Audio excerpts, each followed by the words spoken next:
The training camp previews roll on, and we are exactly 3 months away from an official kickoff or 3 weeks away. Good God, I hope we're not 3 months away from an official kickoff of a game that actually matters when the reigning, defending Super Bowl champion Philadelphia Eagles host a banner and a party at the Link against Jera's Dallas Cowboys. But we still got some more previews to do.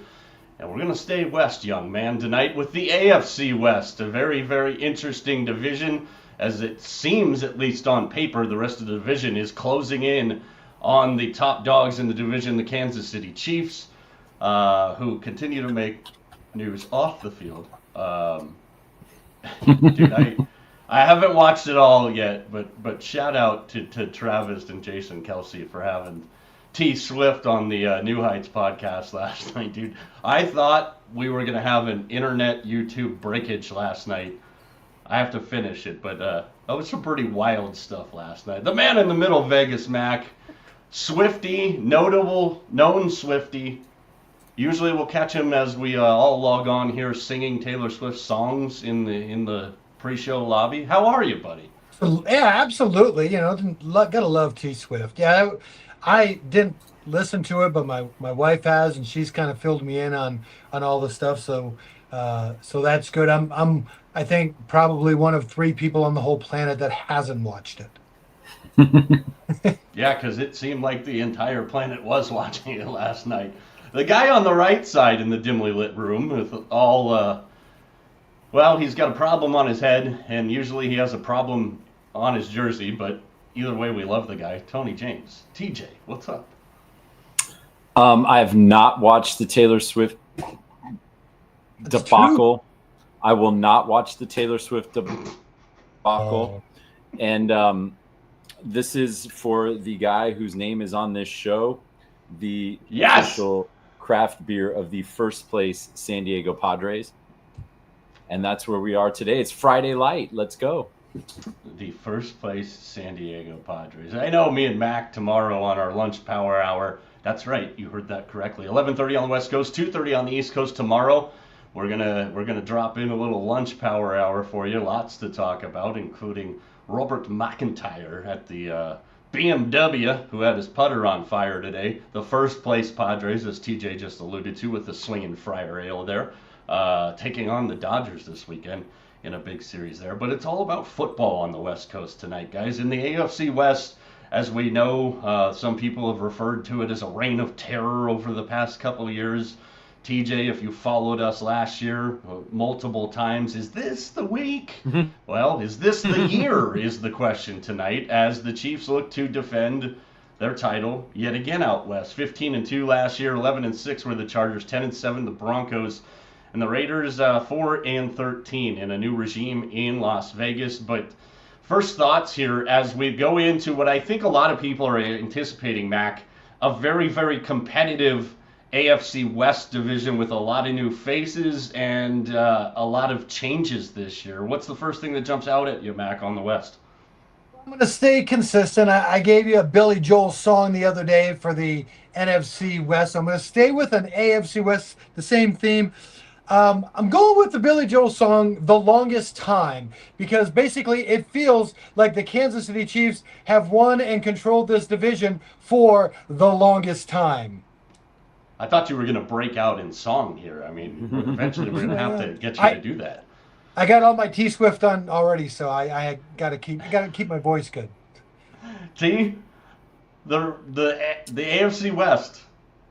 I know you have a lot of thoughts on the AFC West. It is a division where your fandom lies. Your first thoughts on the 2025 version of the AFC West? I think this is a division I think that from top to bottom has the best coaching in the league.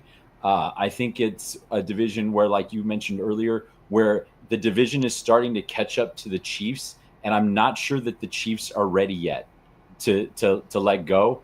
But we have a couple of teams here that could make a serious run at the Chiefs, and I don't think any of us would be surprised if either one of those teams did. Yeah, absolutely, and it's a division not only that has newcomers from the coaching ranks, it has newcomers all over it, and I think they help make for the story that will be the AFC West this year. And let's look at some of those newcomers, guys. Those of you new to this, feel free to comment along if you're watching along. We appreciate you. Follow us on all of our social channels at Mike Arana Show, everywhere but Snapchat. TJ, for the new people, why are we not on Snapchat? Well, Mike, we're not on Snapchat because Snapchat sucks and we're not 12.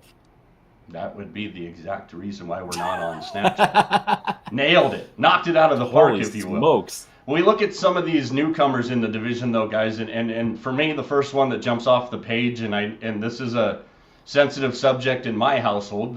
My fiance, a diehard Seattle Seahawks fan, was very, very upset when Pete Carroll was very kindly asked to leave Seattle, and she has threatened this year that she is going to be a Raider fan, and it looks like that's where she's headed because of her favorite guy that was in charge of the Seahawks for so long, and that's Pete Carroll. And I love the fact that Pete Carroll's back. I don't think that there could have been a better place and an organization that needed a guy like Pete Carroll with his enthusiasm, his attention to detail specifically on the defensive side of the ball, and how he develops defensive backs. I don't think there was an organization in the entire league that could have been a better fit for Pete Carroll than the Las Vegas Raiders. And I think I'm really interested to see, obviously with Pete came Chip Kelly, formerly of Ohio State and the national champions last year. But I think Pete Carroll is a difference maker to the point where maybe this Raiders team doesn't have enough yet to get to the postseason. But I think knowing that you were going to roll into Las Vegas and roll over the Raiders is something I don't think you can take that as a mindset this year. So for me, my first newcomer that I'm really excited to see in the division is Pete Carroll and what he does to the Raiders. Give me one of your newcomers, Mac, for the AFC West. One that's interesting and kind of is a big need is Josh Simmons, offensive tackle from Ohio State, but playing now for Kansas City. Kansas City needs, we know it's about their offensive line, and I'm interested to see how he's going to fit in with that Kansas City Chiefs line because we already know that they don't have the greatest running game. They got a couple of receivers that aren't going to be there at the beginning, or aren't going to be there for a part of the season. And so we'll see what happens. So I think that's a key person for me. Again, we all know you win and lose games on the offense and defensive line. Absolutely. T, give me one of your newcomers in the West that kind of has your attention peaked as we head into the season. I could take that low-hanging fruit, Mike, but I'm going to go with Dre Greenlaw with the Broncos now. I think he's going to be a huge add for this defense. This defense that is getting much, much better very quickly. And this is going to be this Broncos team. I am fascinated by them this year. Although my fandom lies with the silver and black, this Broncos team has me just excited for some reason. And I think it's because they might finally answer the question, is this the year? Yeah. And I think there's a lot of excitement. I was talking to a friend of mine just yesterday, and he's actually put a bet on the Broncos to win the Super Bowl, and I don't think that's an unpopular opinion. I think there's a lot of people that think if Bo Nix does kind of progress with the additions that they've made, especially on the defensive side of the ball, that's a realistic possibility that the Broncos return to the scene of a Super Bowl win at Levi's Stadium, where they defeated the Panthers with Peyton Manning, and get another chance at a Lombardi Trophy. Another one for me, and this one's going to fly way, way under the radar here, but the system and the coaching, I think, make this guy very intriguing to me, and it's Oronde Gadsden II. with the Chargers. And a lot of people are going to go, well, yeah, I don't even know who the hell that is. Well, a lot of people probably don't. 5th-round tight end from Syracuse.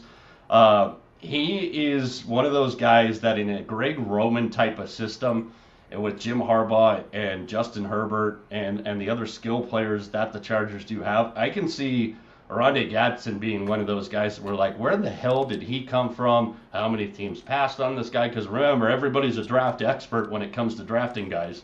But I think Gadsden in that system with Ladd McConkey, and we know there's questions about Quentin Johnston. Last year he was way better than he was his first year.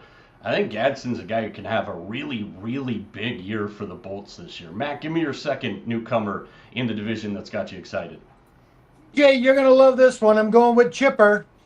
Good old Chip. When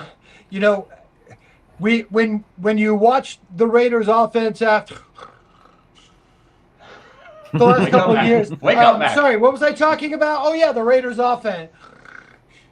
Yeah, oh, yeah. They need something, right? I mean, they need something. So good old Chipper. Let's see what Chipper can do to that Raiders offense.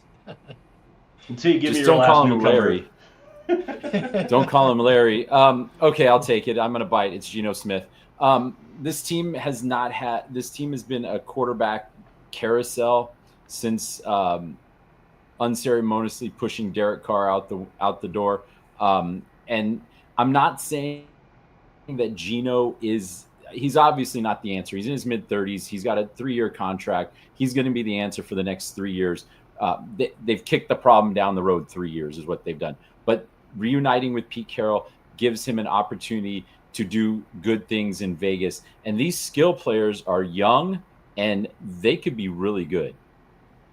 Yeah, I think the Raiders, and that's the interesting thing about the Raiders, is there's a lot of positive momentum there. There's still a lot of questions, and it is going to take them a couple of years to rebuild this roster. But there's a lot of guys getting the opportunity to go out there and prove themselves, and that's the kind of environment that Pete Carroll loves, and Geno Smith is the perfect prototypical player for that kind of environment. So I think there's a lot of intrigue there as well.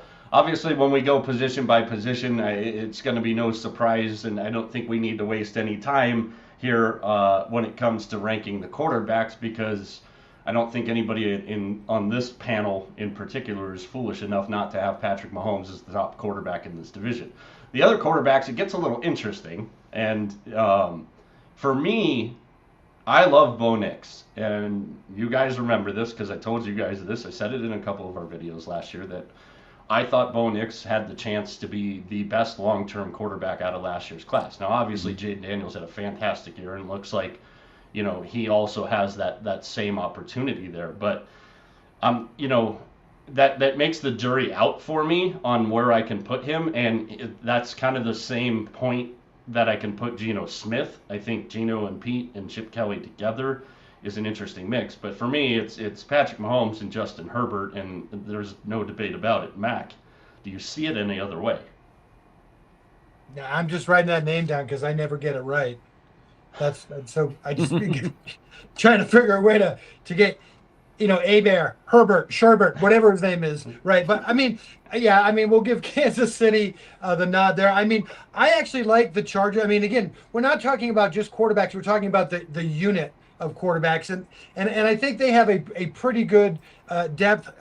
Taylor Heineke, they got Trey Lance and DJ in there as well, and so I won't watch the Chargers at all because I can't name any of their quarterbacks. So, but I think definitely the Chargers would be the second if we're looking at the unit as a whole. And then, believe it or not, I think with Denver and with the Raiders, I think it's almost equal. I don't really see an advantage for one to the other. Again, I'm not just looking at the quarterback starter. I'm looking at the entire quarterback room. And like T said, with Geno there, you got a guy who's got experience over Bo Nix, who's still learning. Yeah, Nix may have more potential than we know what the ceiling is, but right now they're almost the same kind of quarterback, I think. T.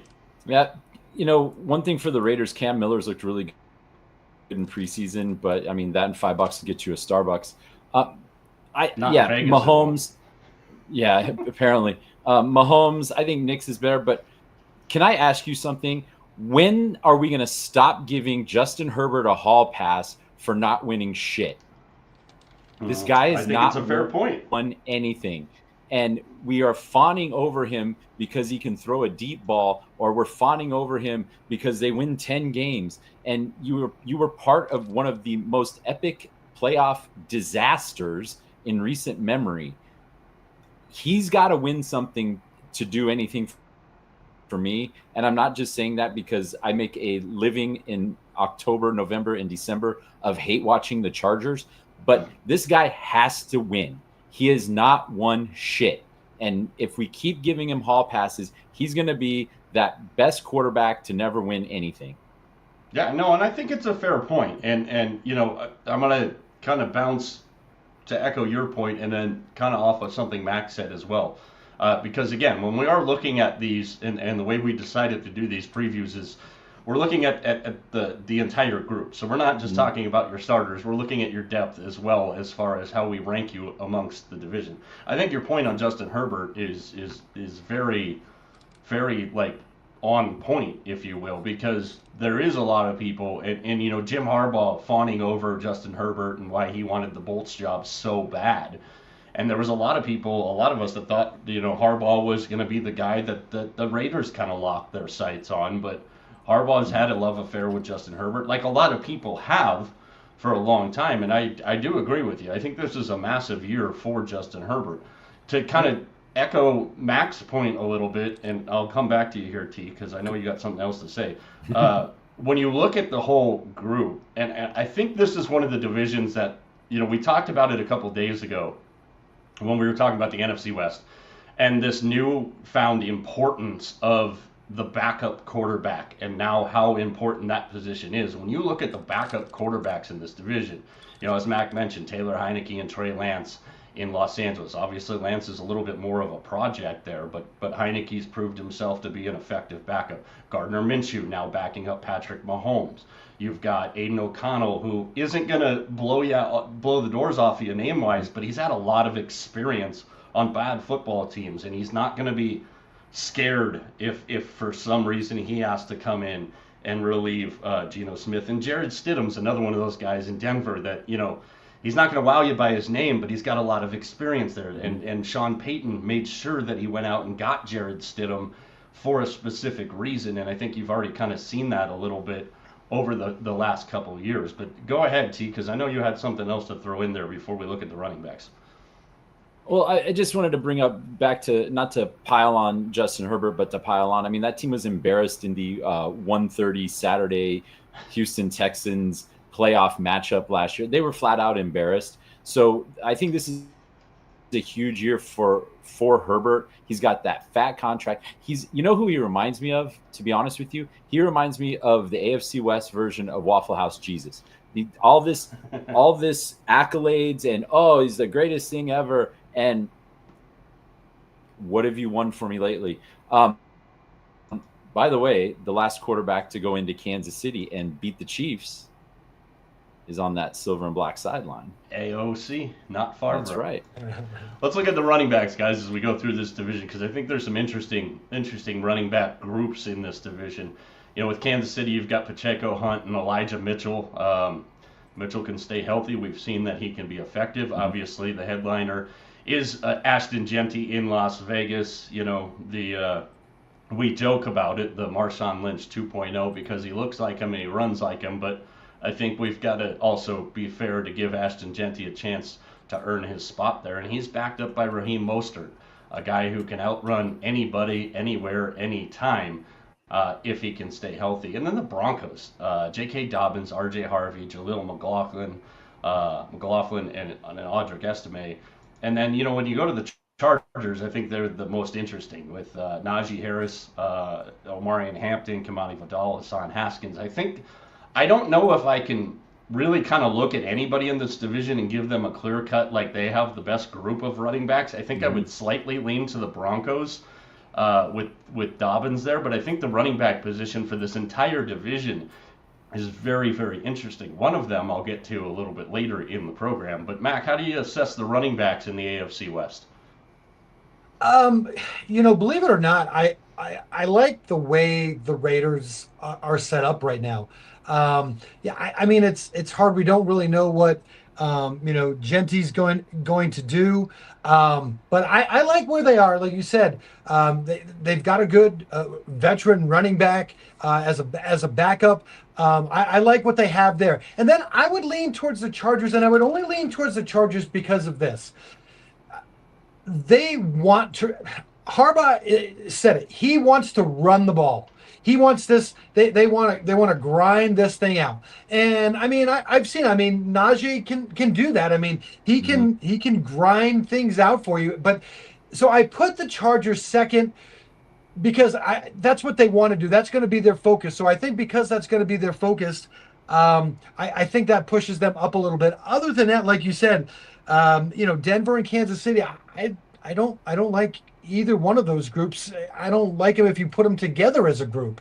Kansas City just, I mean, if Pacheco is good, yeah, but I mean, Kareem Hunt, I mean, he didn't have a run over 20 yards last year. I mean, come on. I mean, the NFL's a little bit different. If your running back can't get, over 20 yards on one run the whole year, there's something going on. So I think you hit it, Mike.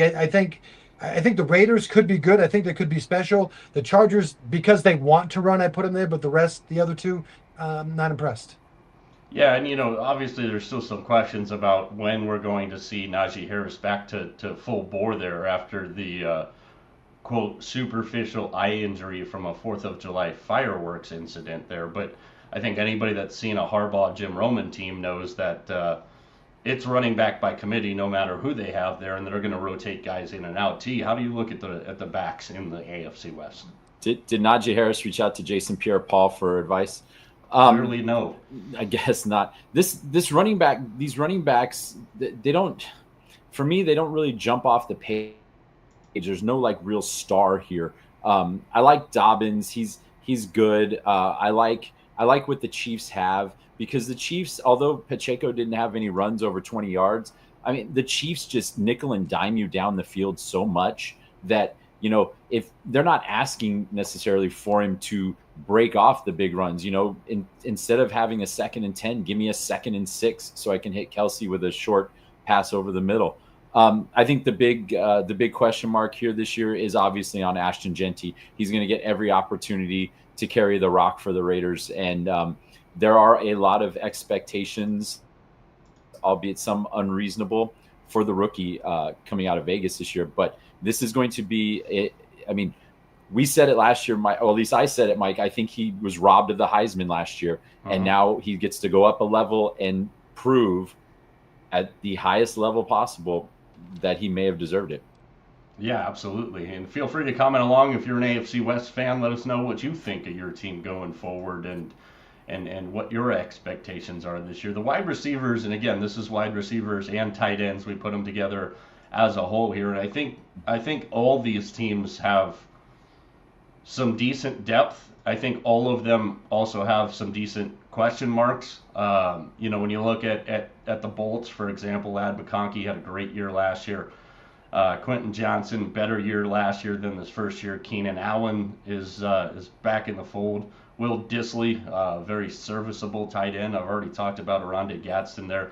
The Chiefs, when you look at them, and obviously there's question marks there. There's the situation with Rashee Rice.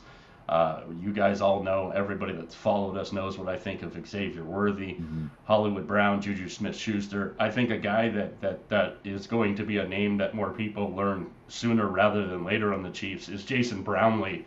And the Chiefs seem to just keep finding these guys that are speedsters that can roll out there and just fit the system. And it's a credit to Veach and Andy Reid and what they do there. Denver, I think if I was going to rank a unit as a whole, top to bottom, I think Denver would be where I'd lean to say that's the best unit out there with Sutton, Mims, and Vele. They've got some good depth there with Troy Franklin and Trent Sherfield. You go into their tight ends with Evan Ingram. I think the Raiders group, T, you had mentioned it earlier, they're young and they're hungry, but there's a lot of guys that really have to step up to a higher level. So I'm kind of bullish on the entire division as it comes to wide receivers and tight ends. Obviously, I don't need to mention Travis Kelce. We know he's still one of the best out there to do it. I think a lot of people are expecting Kelce to have a better year this year and kind of bounce back there. But I think everybody, when I assess those positions, Mac, in the West, I like the depth of everybody. I have more questions on the Raiders, and I would probably lean to the Broncos as the best cohesive unit out of all of them. I agree. I mean, I will think. I mean, Kansas City potentially. I mean, what they have it could be very, very good. The rest of the division, the way I look at it, I think each team has kind of one stud, and then after that, like you said, it's a mixed bag after that. Each team has one really good guy that whether it's Bowers or whatever it is on either of these teams, one stud. But then other than that, it kind of drops off. I'm not going to drop a waste management on them, but I mean, they're maybe they're in the blue lid, the recycling program. Go ahead, T. I like the Broncos here. I think they have the best unit top to bottom, followed by the Chargers and Chiefs being a toss-up. Interesting to see what Keenan Allen, what the Chargers can get out of him this year. I figured that he'd wind up back there for some reason. It didn't really work out last year. I love the Raiders tight ends with Bowers and Mayer. I think that's great. My actual dark horse this year, and a guy who thinks he's going to have a big year, is Jacoby Myers. He is turning into the best receiver of that team. I mean, they got Dante Thornton. They're going to give him every opportunity. They got Trey Tucker. He's fast.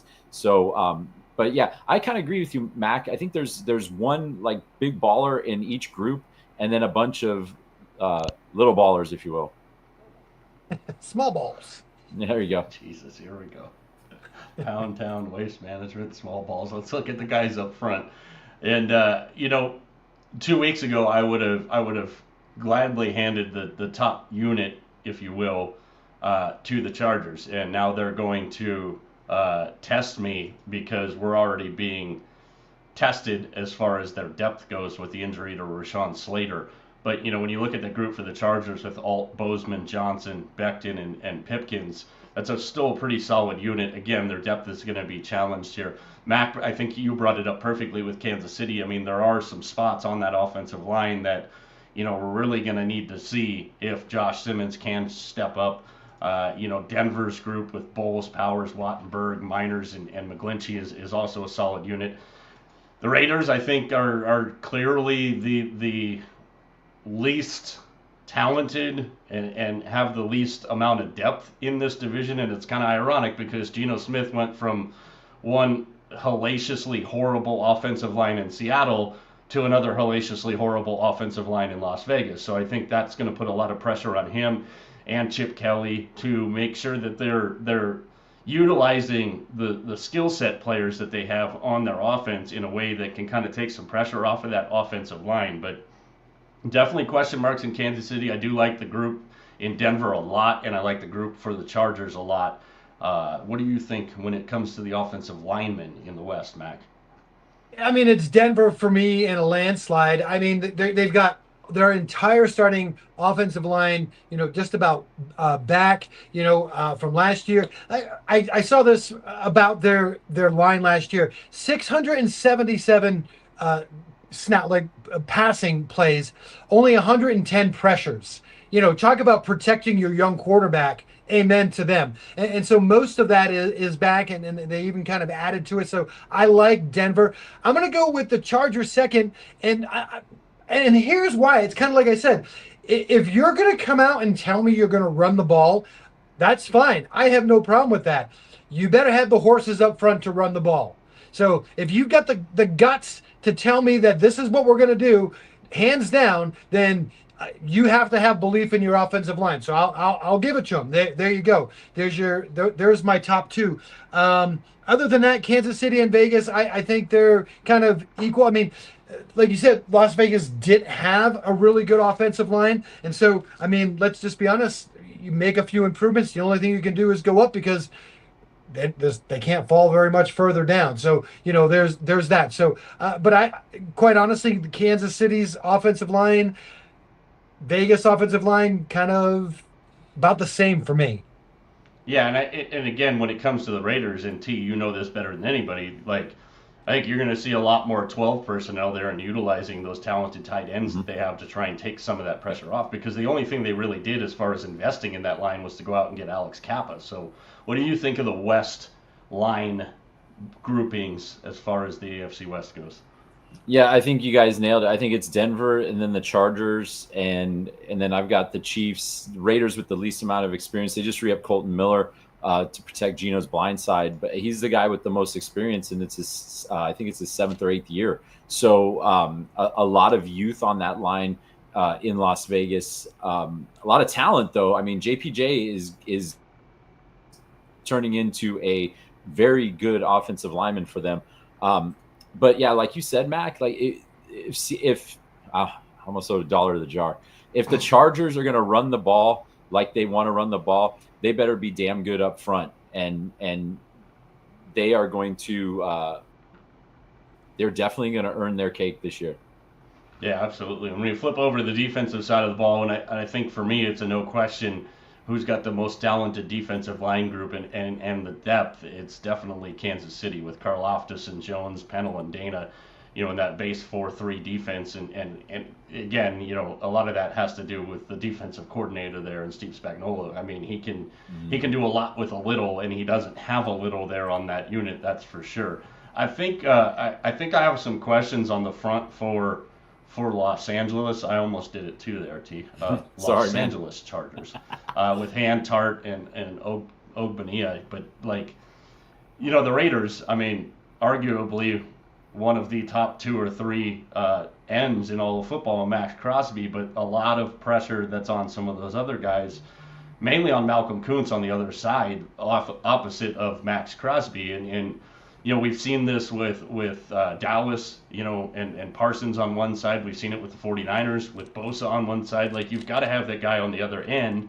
And I think that's what makes Kansas City so intriguing. The same thing with Denver, with Zach Allen on the one side and John Franklin Myers on the other side. DJ Jones can play the entire defensive line by himself. The dude is an absolute animal there. But I think for me, definitely it's Kansas City and then everybody else. Mac? For me, it's definitely Denver, without a doubt. I think their defensive line is one of the deepest in the league. Their defense generated. I gotta make sure I have this right. Their defense generated a league-leading 40% pressures without blitzing. Okay, so we know what Vance Joseph likes to do. If you're getting that much pressure without blitzing, that tells me that your defensive line is pretty damn good. There's that. Other than that, I would go with also the Chargers probably in that second spot. And then again, I mean, everybody likes Max. I mean, Max is amazing. I mean, you would love to have him on your team. I just don't think beyond that there's a whole lot there. So again, I feel like I'm lumping Kansas City and Las Vegas in with a lot, but it just kind of feels how they are. Maybe that's a good thing, TJ. Maybe the Raiders and the Chiefs really aren't all that far apart. Maybe it's just you're just a quarterback maybe away. Who knows? It's kind of what I feel like. Go ahead. A quarterback, a running back, a linebacking core, secondary, punt returner. I like Denver in this spot a little bit ahead of Kansas City. Denver gave up 96 yards per game on the ground last year. That is unreal. Only behind Baltimore or Minnesota. This Denver defense is stout as ever. I think the Raiders probably have the best or the most dynamic player on the defensive line. But as a group, I think it's Denver, then Kansas City. A lot of pressure this year for the Raiders on Tyree Wilson, though. He's got to produce. Yeah, absolutely. And, the linebackers, my favorite position on a football field. And when you look at this division as a whole, I think for me it's Denver with Cooper, Singleton, and Greenlaw. But when I look at the other three teams in this division, all three of them have one linebacker that I would put in the elite category. And for Vegas, for me, that's Devin White. For Kansas City, it's Nick Bolton. I don't think Nick Bolton gets anywhere near the credit that he deserves for how good of a player he is.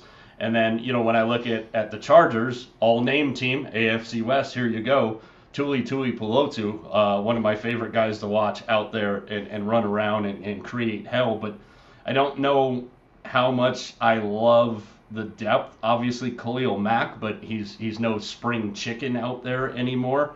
So I'm interested to see what he's got left in the tank. I do think the Chargers have good depth around him. Jermaine Pratt had a good year for the Raiders last year, but I have questions there. And the biggest thing with Denver is if Dre Greenlaw, and he's already kind of dealing with some nicks and bruises, cuts of a blade, if in the preseason here, and I think and thanks for checking in, Billy, and yeah, one of the best defenses in the league, no doubt about it, for Denver.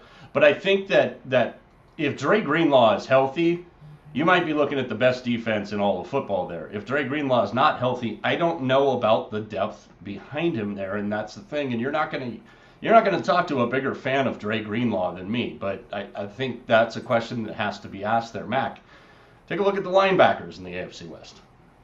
Yeah, and everyone talks, when we talk about the Chiefs, we talk about Mahomes and the things that they do offensively and, this, that, and the other thing. I think the strength and the reason why Kansas City has been successful is because of this position and the next position we're going to talk about. I think their linebackers and their secondary are some of the best in the league. And so for me, Kansas City, I'm going to put it number one. Again, that's why I think their success. Yeah, I mean, Mahomes does a lot of good things, but that position is so crucial.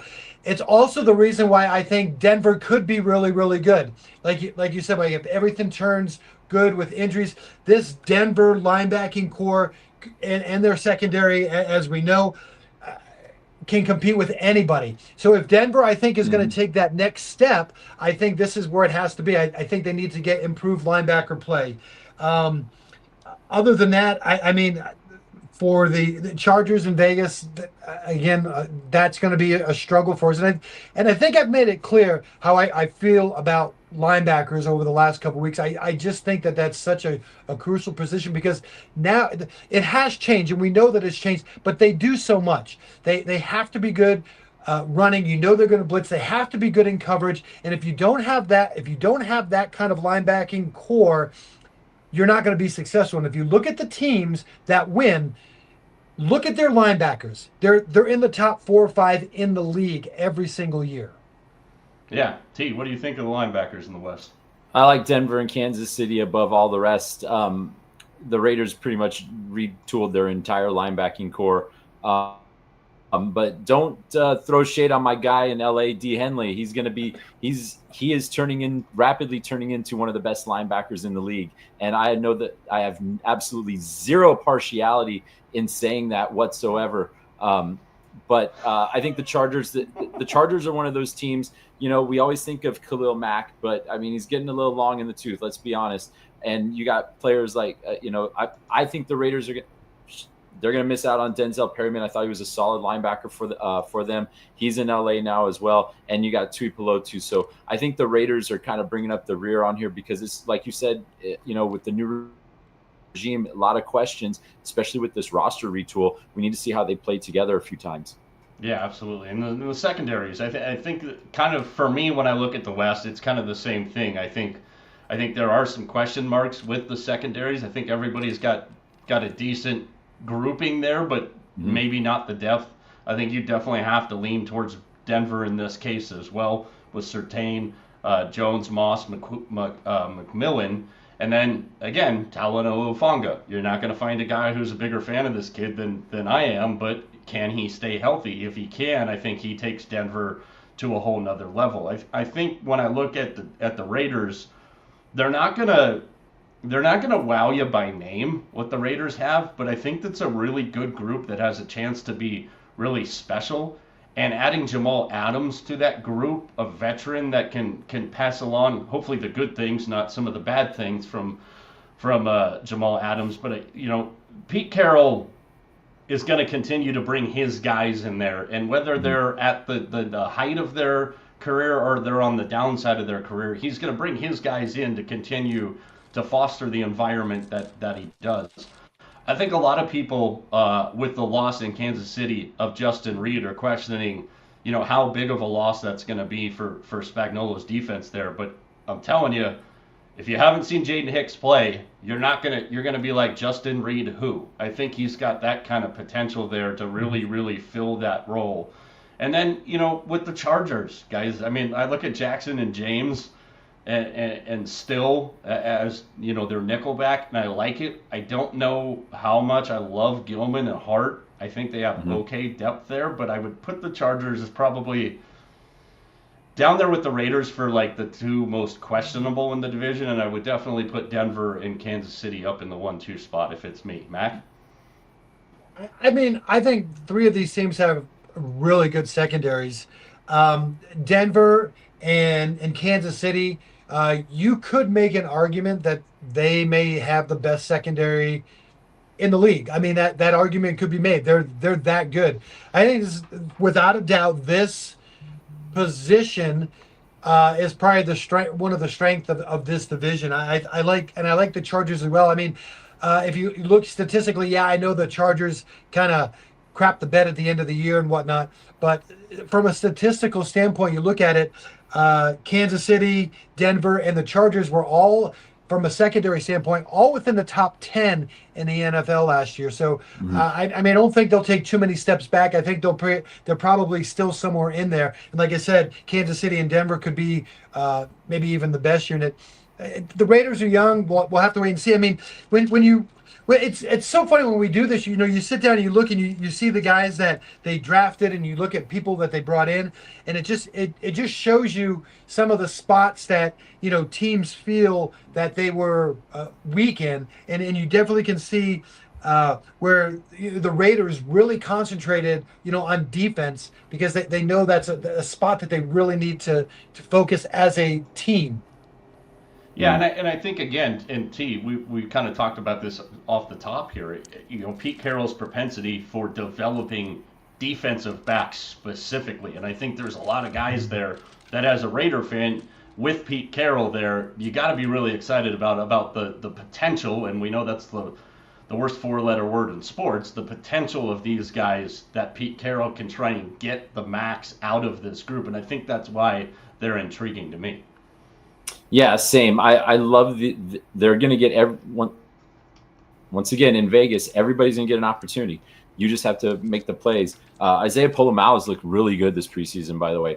So I'm very excited about that. But I think it's Denver and Kansas City above all the rest again. I mean, once again, no shade to the Chargers, but their secondary just not as good right now as the Broncos and the Chiefs.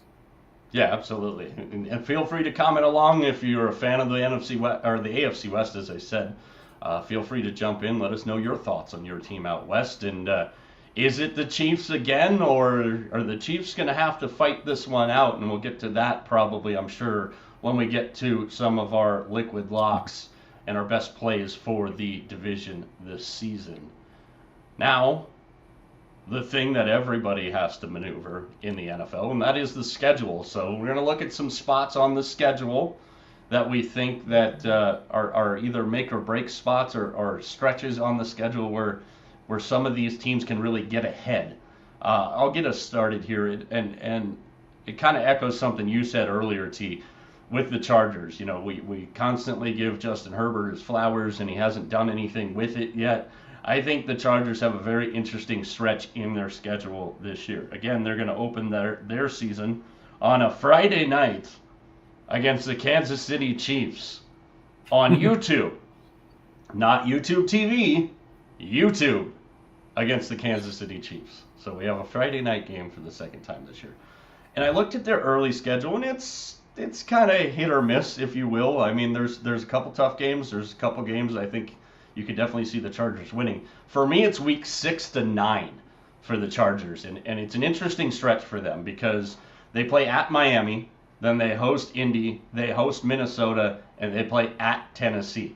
That's a stretch where I think the Chargers, at the very worst, have to get through it at 3-1, and more than likely probably need to maneuver that stretch at 4-0 to be able to really, if they want to push the Chiefs or the Broncos at the top of the division, that's the stretch that they need to, quote, make hay in, because that's, to me, when I look at that, yes, going all the way cross country to Miami is not the easiest trip in the world, but, home games against Indy and Minnesota, and then going back across the country to play Tennessee with rookie quarterback Cam Ward, another team that's, they're probably at least a year away from maybe being a year away in Tennessee. I think a lot of people would kind of say that about the Raiders, maybe a year away from being about a year away. But I think that's a stretch for the Chargers that they really, really need to make hay in there. Mac, give me a schedule spot that you see in the West that kind of intrigues you. I'm going to go with the Broncos, and I'm going to expand this just a little bit because I think the whole thing, I know we kind of wanted to do like a little 4 thing, but you got to see this whole part. You start in week 6, home against the Jets. Week 7, home against the Giants. Week 8, home against Dallas. Week 9, they do go to Houston, but look at the next 2 weeks, home against Vegas, home against Kansas City. Okay, that's 5 of those 6 games right there where they're home. Then they get a bye after that. Okay, you've got to figure they've got to win. Really, I think 4, if not 5, of those games. But that's from a whole. I've seen a lot of schedules. I haven't seen a schedule yet where there's that many home games kind of all blocked together like that. That's a nice run for the Broncos to have right there against teams. Jets, Giants, Dallas. Come on, you should be 3-0 with those 3. Yeah, and that game against the Jets, if I remember correctly, is at in London at Tottenham. Oh yeah. God, we love those 6:30 West Coast kickoff games, don't we, TJ? Thank you, Shaka Khan, for getting that all roped up for us because we really appreciate that. Thank you. I do. I do agree with what he's saying there, though. That is an interesting stretch for them, especially having the bye on the backside, because then when they come out of the bye, they're at Washington, they're at Vegas, they're home for Green Bay, they're home for Jacksonville, then they're at Kansas City. So it's really, and again, you make the playoffs, you're going to play a tougher schedule. It is what it is. So I know you've got a couple of them, T. Why don't you give me both of them here on your 2 scheduling spots that you kind of dug. All right, so first I'm going to go with the is this the year team. Mac was talking about he doesn't know about the, if anybody's got a nicer schedule, the Chiefs would like you to hold their beer. The Chiefs in week 6 to 9, they host Detroit on Sunday Night Football. Then they host the Raiders. That's just a regular noon kickoff.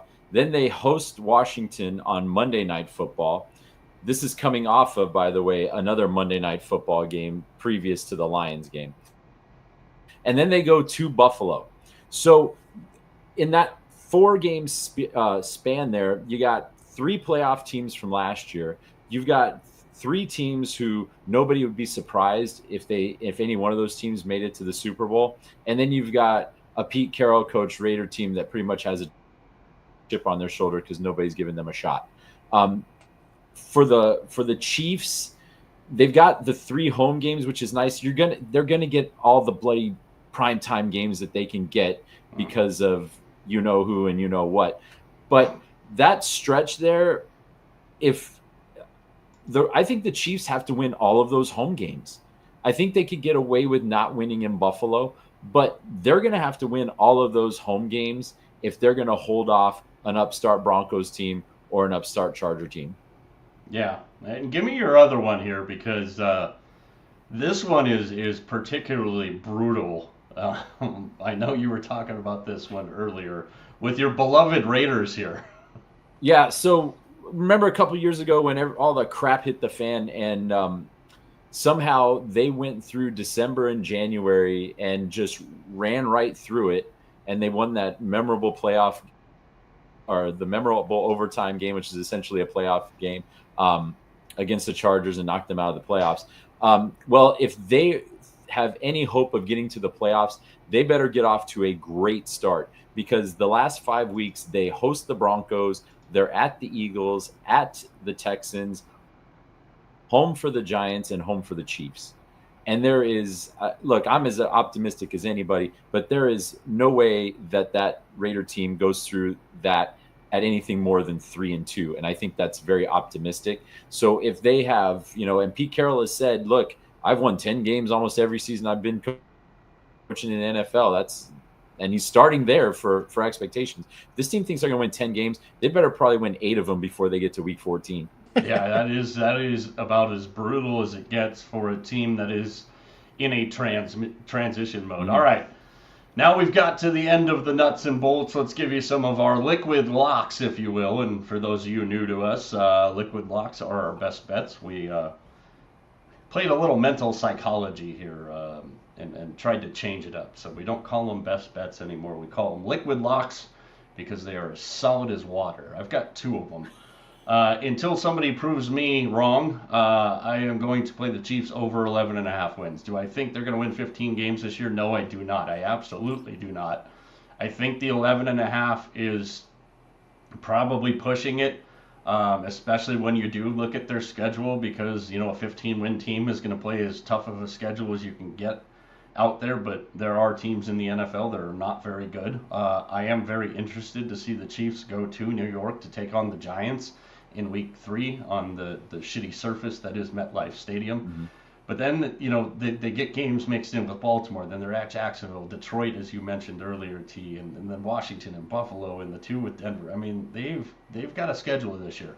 I don't think they're going to win 15 games. But until somebody proves me otherwise, I will play the Chiefs to win 12 of their games this year. And that might be enough to win the AFC West again. So I'm going to play the Chiefs over 11.5 wins. My second one is an offensive rookie of the year, and I think this guy is going to come out like gangbusters, if you will, especially considering the situation he's in, the head coach and the offensive coordinator that he has. I like Omarion Hampton of the Chargers to be the offensive rookie of the year at plus 750. I think this guy is every bit the real deal. If you did not get a chance to see him run last year, I think you'll be pleasantly surprised. And I think Najee Harris will turn into basically his backup by about week 4 or 5, especially with the situation that's ongoing with Harris. So at plus 750 for a guy that I watched a lot last year, Omarion Hampton is an absolute man amongst boys, and he was a talented freaking running back, and I think that's great value there. T, give me a liquid lock for the AFC West. Yeah, I think that's great value, not the Walmart kind. I'm really, Mike, I know this is going to surprise you because where my fandom lies. I'm really bullish on this Broncos team this year. I think this is the best opportunity. Do you know how many years the Chiefs have won this division in a row? A lot. And the last team that was not named the Chiefs to win this division was the Broncos. And I think the Broncos have just as good a shot as anybody to win this division. I've got them winning the division. That's my lock at plus 275. I think this is a fantastic value for this team, which I think at plus 275 is underrated to win this division. Yeah, absolutely. I think it's tremendous value there, and I think there's a lot of people that do think that the Broncos have as good a shot at anybody to return to the scene of a Super Bowl victory for them at Levi's Stadium, and I think at plus 275, the value is worth the risk there. All right, the guy that we created Liquid Locks for was a special intruder in the studio tonight. Matt, give me your Liquid Locks for the AFC West, and try not to blow out your speaker this time. All right, listen, I have to tell you, I have special headwear for tonight. Oh, okay. Okay, Lexi made this for me. She told me to wear this. So this is my new Liquid Locks headgear. All right? So holy smokes, I love it. Okay, Matt Corso. Look at that. Look at that thing. All right, here we go. If he puts on the head, I'm out of here. Yeah, right. Over 9.5 wins. I think they're going to have a really good year. I like that stretch in there. I think you can get easily 5 wins right from that stretch right there. And then I'm gonna go with this. I'm gonna go in the Vegas, the Raiders. I'm gonna say Ashton Genty is gonna lead the AFC West in rushing touchdowns. I think that's It's not funny. That's a good one. Come on. I'd be laughing at you too with that on your head. But yeah, no, those of you that missed the beginning, I know his microphone cut out. That was Denver over 9.5 wins. Mm-hmm. And then Ashton Genty to lead the West in touchdowns. I think those are both great value bets there. So next week, TJ won't be with us on Tuesday. Sorry that you miss out on talking about the NFC East, TJ. I know that really hurts your feelings. And then in a giant way. Yeah. So next week we go into the East, the NFC East on Tuesday, the AFC East on Thursday, and then we'll finish it the week after that with the NFC North and the AFC North. Now, those of you that do follow us on our social channels at Mike Arana Show, you saw, I almost burped right in the microphone. We've lost all control over what's going on right now. You saw Mac's special announcement this morning. That was, we are literally 9 days away from the start of college football season. So on Saturday, August 23rd, which would be week 0, but don't call it that anymore in college football, we will be live in the morning at approximately 10 o'clock on the West Coast, and we will go through our preview of college football for the season. That'll be coming up next week. So next week, NFC East Tuesday, AFC East on Thursday, college football preview on Saturday. Tomorrow, Mac and I are bringing back the lunch hour, and we're going to talk a little baseball, a big weekend for baseball. We'll keep you up to date on what's going on as far as the BMW Championship in the second leg of the PGA Tour race for the FedEx Cup. Also, we're going to play some higher buy. We're going to have some liquid locks, and then right after the show tomorrow, it's Friday. That means dollar dinger time. So a lot of stuff coming up down the pike. Again, TJ won't be with us next week when we continue our previews on Tuesday when we talk about the NFC East. And then another division that's one of our favorites to watch, the AFC East. And is this the year for the Buffalo Bills? We'll find out. Plenty of stuff to talk about. So for everybody behind the scenes, for TJ, for Mac Corso and his special assistant, and everybody else behind the scenes, I'm Mike. We'll talk to you tomorrow, 11:30 on the West Coast, 2:30 on the East Coast. We're out.